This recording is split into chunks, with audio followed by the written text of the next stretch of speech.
शांति शांति।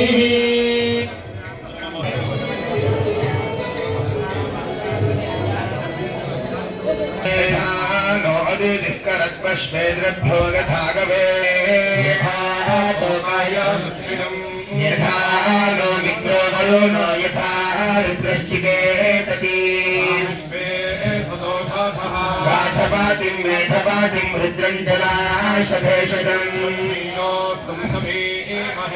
शुक्र एव सूर्यो हिरण्यमिव रोचते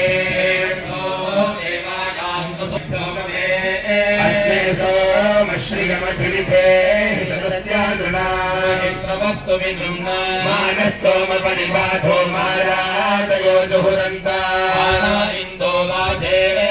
నాదం కూడా అలాంటిదే, ఏదో ఒక సంవత్సరము 4 సంవత్సరాలు 5 సంవత్సరాలు చేసింది కాదు. వేదాధ్యయనం ఏంటిదంటే నిరంతరము కూడా ఒక తద్ది తప అన్నట్టు నిరంతరం తపస్సు చేస్తూ ఉంటేనే అది వేదం అనేటువంటిది అలానే ఉంటుంది. ఇంకా జీవితకాలం ఒక్కసారి వేదాధ్యయనం ప్రారంభం చేశారంటే ఇంకా కంఠంలో ప్రాణం ఉండేంత వరకు కూడా ఇట్లా వేదాధ్యయనం చేస్తారు. ఈ నాదం కూడా అంతే, ఏమాత్రం గ్యాప్ వచ్చినా కూడా దానికి ఇబ్బంది అవుతుంది. అటు ఇహలోకానికైనా పరానికైనా కూడా అలా జీవనం సాగించాలి. ఒక్కసారి శాస్త్రీయ సంగీత ప్రారంభం చేశారంటే ఇక్కడ మొట్టమొదటిగా మీతో ప్రారంభమైందన్న. ఇక్కడ ఈ స్థలం ఏదైతే ఉందో ఇదే స్థలం మనం తీసుకోవడం జరిగింది. ఇంకా వాళ్ళతో ఇంకా ఏం రిజిస్ట్రేషన్ ఏం లేదు, ఊరికే కొంత అడ్వాన్స్ ఇవ్వడం జరిగింది. ఇది ఎందుకో అనిపించింది, ఇప్పటివరకు ఆలోచన లేదు. ఫస్ట్ కోనేరు అనుకున్నాం, ఇంకోటి అనుకున్నాం. ఈ కచేరీతో ప్రారంభమైంది కదా, ఇది నాదమండపంగా.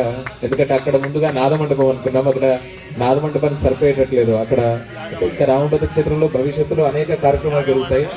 ఇది శాశ్వతంగా అంటే ఇప్పటివరకు ఒక అంతా భగవంతుడే, నాహంకర్త హరికర్త, ఆయన్నే నడిపిస్తున్నది. కానీ ఇది ఒక ప్లాన్గా ఎక్కడ మధ్యలో పిల్లర్స్ లేకుండా కేవలం నాదమండపంగా ప్లాన్ చేస్తారు. ఎందుకంటే ఇక్కడ లలిత వారాహి శ్యామలాదేవి వస్తుంది కదా, అక్కడికి అందరూ విద్వాంసులు వస్తుంటారు. సుధీర్ అన్నపూర్ణ సత్రం కాశీలో చాలా చిన్నగానే ఉంటుంది, కానీ లక్షల మంది భోజనం చేస్తారు.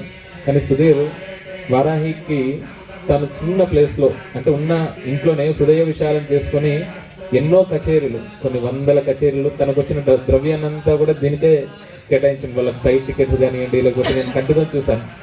అందుకనే మాకు స్నేహం కాబట్టి స్వతంత్రంగా అంటున్నాను. కావున ఇక్కడ మరల నాదమండపం అయినాక మీతోనే ప్రారంభం చేయాలని కోరుతున్నాం. సుధీర్ అప్పుడు ఆ సమయానికి తప్పకుండా ఇక్కడే ఉంటాం కాబట్టి శ్రీరాము లలితాంబిక అన్నట్టు రాధాకృష్ణ, ఇక్కడ రాముడు అక్కడ లలిత ఇద్దరు కూడా వస్తున్నారు. ఇవి రెండు అయినాకనే ఇక్కడ ఈ గ్రామానికి ఇంత వైభవం వచ్చింది, దాంట్లో ఏం సంశయం లేదు. ఇప్పుడు అమ్మవారు వస్తుంది కాబట్టి ఇప్పుడు భాగ్యనగరంలో కలిసింది. ఇది మినీ ఇండియా అంటారు, అలా భవిష్యత్తులో కూడా మినీ ఇండియా కూడా అవుతుండొచ్చు.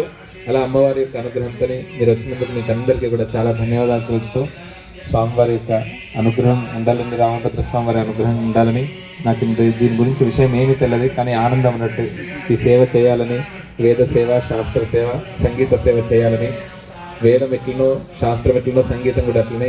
ఈ క్షేత్రంలో అనేక కచేరీలు జరిగాయి. ఒక 4-5 సంవత్సరాలు అసలు ఇక్కడ ఉన్నటువంటి ప్రాంతీయులు ఎవరైతే ఉన్నారో మా చంద్రకాంత్ అన్నకు తెలుసు. కావున మరల ప్రారంభమైంది, శుభారంభం మీతోనే ప్రారంభమైంది. ఇప్పుడే అనుకున్నాం ఈరోజే త్యాగరాజ స్వామి ఆరాధనోత్సవం అని. ఇంకా మీ దాంతోనే ఇక్కడే చేద్దాం, అసలు గుళ్ళో అనుకున్నాము, ఇక్కడే త్యాగరాజ స్వామి ఆరాధనోత్సవం కూడా చేస్తాం. చాలా ధన్యవాదాలు అన్న. జై శ్రీరామ్.